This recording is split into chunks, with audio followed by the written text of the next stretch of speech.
Halo, assalamualaikum semuanya.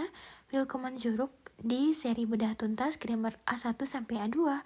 Nah, hari ini kita kembali ke salah satu pilar utama bahasa Jerman, yaitu hari ini kita akan membahas tentang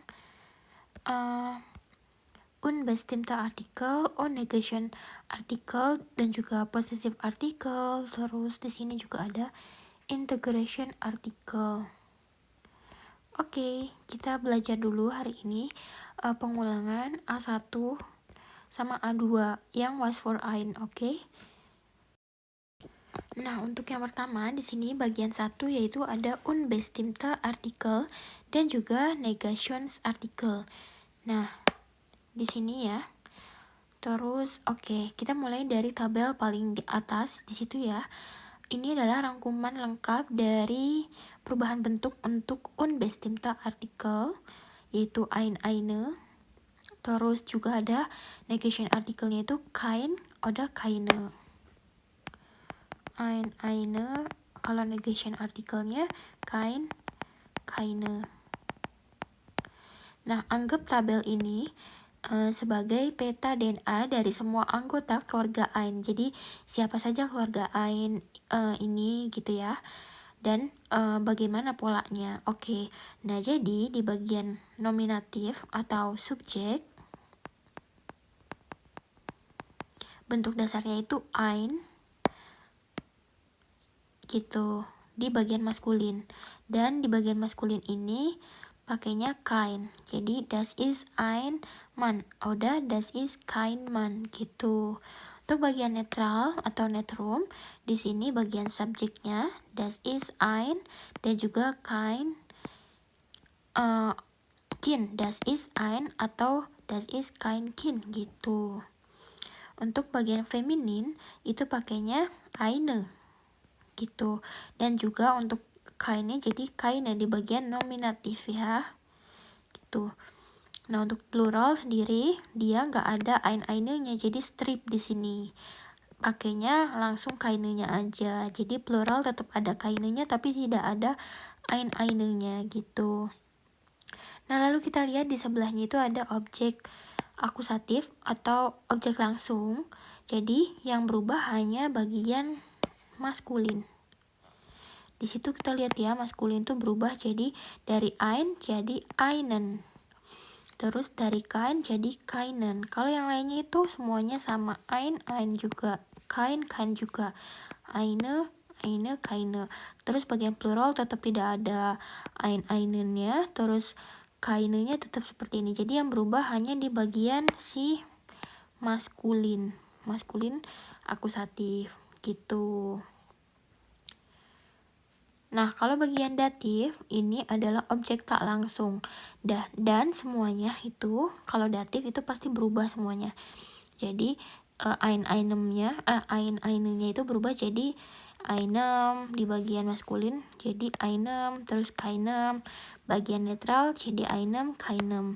Bagian feminin jadi einer udah keiner. Bagian plural tidak ada einernya, pakainya keinen aja. Terus tambahannya ada n di belakangnya gitu. Jadi hafalkan pola ini karena ini adalah kunci untuk semua tabel di bawahnya.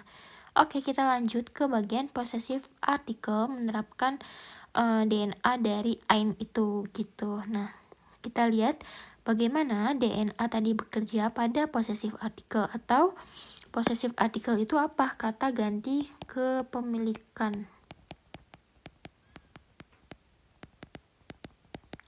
Nah, di sini ada tabel pertama, yaitu ada menunjukkan dasar nominatif, misalkan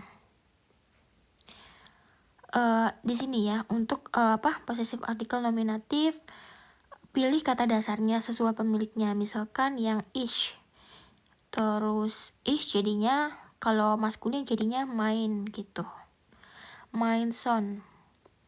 Terus du jadinya dein, jadinya sein, es jadinya sein, si jadinya iya gitu. Kalau netralnya seperti ini, mein, ich, mein, du, dein, kayak gitu ya. Kalian hafalkan aja bentuk pola-pola ini.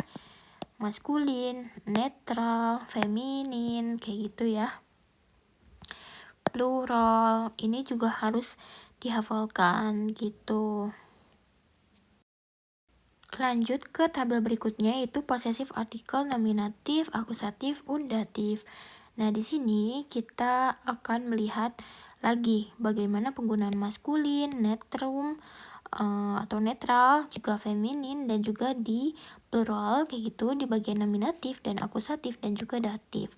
Di situ udah ada polanya di sini. Misalkan maskulin pakainya kalau ein jadi ein, kain gitu ya. Terus kayak seperti ini dan polanya seperti itu. Kalau misalkan di yang plural tidak ada ein-ainnya, adanya kainnya aja. Nah, untuk di akusatif nih polanya juga sama, yang berubah hanya akusatif di ainannya aja nih. Kalau yang lainnya kan sama, yang ini sama kayak nominatif, ini sama gitu.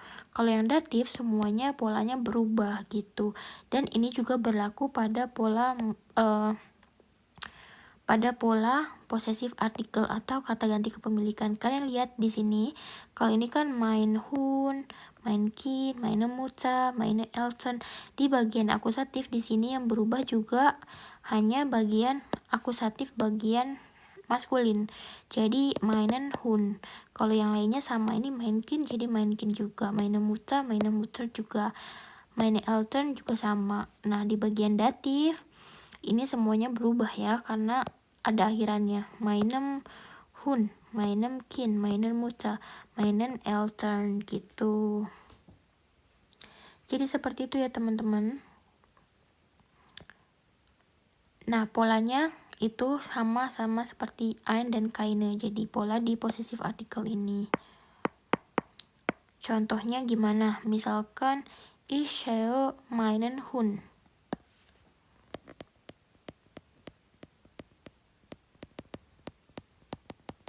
Ini pakainya maskulin. Kalau ini kenapa meinen? Ya karena ein tadi kan berubah jadi einen, jadinya di sininya mainan gitu. Kalau misalkan ich sehe mein Kind, ini tetap mein Kind karena netral. Ich sehe mein Kind gitu. Pola yang ini dari ein jadi mein Kind gitu. Untuk datif itu biasanya pakai kata helfe. Kalimatnya misalkan ich helfe meinem Hund. Gitu, maskulin ini bagian maskulin. Karena dari ein jadi einem jadi meinem gitu ya untuk possessive artikel yang bagian yang datif ini. Contoh lain misalkan ich helfe meiner Mutter. Ini juga karena pakai helfe itu datif, terus di sini pakainya meiner karena di sini polanya tadinya die Mutter jadinya feminin ya. Jadinya pakainya meiner kalau kepunyaan atau kata ganti kepemilikan gitu ya teman-teman. Jadi polanya seperti itu. Nanti kalau misalkan kalian sudah hafal satu pola, kalian otomatis bisa mengubah semua kata ganti kepemilikan. Semoga lebih mudah ya penjelasannya. Nah, sekarang kita lanjut ke bagian ketiga, yaitu interrogative article. Kita mengenal tentang apa aja sih ini ya, bagian-bagiannya gitu. Nah, di sini kita beralih kan ke keluarga ini, ke welche. Nah, ini adalah anggota yang pola perubahannya itu meniru dari perubahan artikel der di das. Nah, salah satu anggotanya itu adalah welche gitu. Nah, contohnya jadi akhiran sama persis dengan akhiran der di das di setiap kasusnya. Contoh nominatif. Jadi kalau der Mantel jadinya ada akhirannya er. Welcher Mantel. Kalau yang netral akhirannya es. Kalau di sama di plural, di feminim sama di plural itu akhirannya e aja gitu. Tapi nih polanya kalian mendingan lebih diingat aja gitu, jangan dihafal semua. Ya kalau misalkan udah terbiasa mungkin jadi lama-lama hafal sendiri ya. Terus bagian yang akusatif yang berubahnya tetap, yaitu bagian yang maskulin aja. Kalian bisa lihat ya, untuk yang maskulin yang akusatif itu dari welche jadinya welchen kalau ini. Kalau yang lainnya itu sama kayak nominatif. Welches Kleid, welche Jacke, welche Schuhe, tapi posisinya di sini sebagai akusatif. Tapi di bagian akusatif yang berubah itu yang bagian maskulin seperti biasa gitu. Lalu untuk bagian datif, kita lihat pola bagian datif. Di sini semuanya welche-nya berubah semua ya polanya, yaitu akhirannya em gitu. Terus yang ini juga em, ini er, ini en gitu. Kenapa sih aku bilang pola perubahan itu plek ketiplek merubah perubahannya itu seperti artikel der die das gitu. Jadi misalkan welche itu sama kayak perubahannya jadi kayak der mantel gitu. Terus misalkan welches itu sama seperti das Kleid gitu ya, kayak gininya. Terus yang welche itu sama seperti die Jacke gitu. Nah untuk akusatif itu yang berubah sama yang hanya ini aja welchen, yang lainnya tetap. Nah ini perubahan akusatif ini sama aja kayak den mantel, makanya aku bilang ini polanya kayak ngikutin der die das-nya gitu ya. Jadi yang berubah hanya di bagian maskulin yang welchen, yang lainnya sama tetap kayak gitu. Terus kalau yang bagian datif ini juga polanya welchem, welchem, welche, welchen gitu, dan akhirnya ada en-nya ini. Ini sama aja kayak bagian datif juga, kayak misalkan mit welchem mantel, ini sama seperti kayak dem mantel gitu ya. Terus kalau yang welchem jadinya juga dem mantel. Terus yang welche itu dari kata der Jacke. Maksudnya polanya sama, tapi lebih baik kalian ngafalin aja yang ini welche, welches, welche, welche gitu. Ini aku cuma kasih contoh kalau perubahan polanya itu sama kayak der die das gitu. Kalau yang ini perubahannya itu den plus ada tambahan n-nya gitu. Kurang lebih seperti itu sih. Lalu di sini bagian 4 ada was für ein atau was für eine. Jadi jurusannya seperti apa gitu. Nah, ini kita belajarnya di A2 ya. Jadi apa sih was für ein oder eine? Ini tuh adalah ungkapan untuk digunakan untuk menanyakan jenis atau tipe sesuatu, teman-teman. Jenis atau tipe dari sesuatu. Artinya bukan apa untuk sebuah, tapi lebih ke yang seperti apa gitu ya. Seperti apa atau macam apa. Nah, bagaimana sih cara kerjanya? Jadi, bagian was für itu tetap tidak pernah berubah gitu.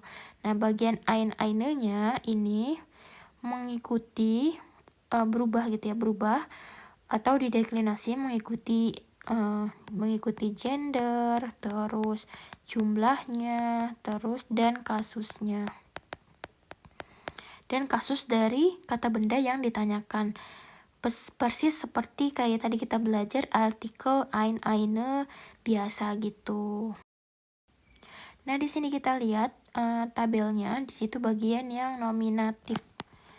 Nominatif was für ein Mantel. Nih, dari yang tadinya der jadinya ein. Gitu ya, yang darinya maskulin jadi ein. Was für ein Mantel, yang das was für ein Kleid, yang di Jacke feminin, was für eine Jacke, die Schuhe, was für tidak ada eine-nya, was für Schuhe. Ini sama seperti pola eine biasa yang tadi kita lihat di atas. Ini ya. Di sini kan tadi ein, eine, dan yang pluralnya tidak ada gitu.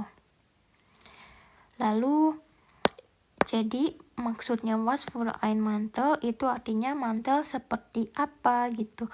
Lalu di bagian akusatif di sini polanya was für einen Mantel gitu. Was für einen Mantel suchst du? Mantel seperti apa yang kamu cari gitu ya. Karena suhan biasanya butuh akusatif.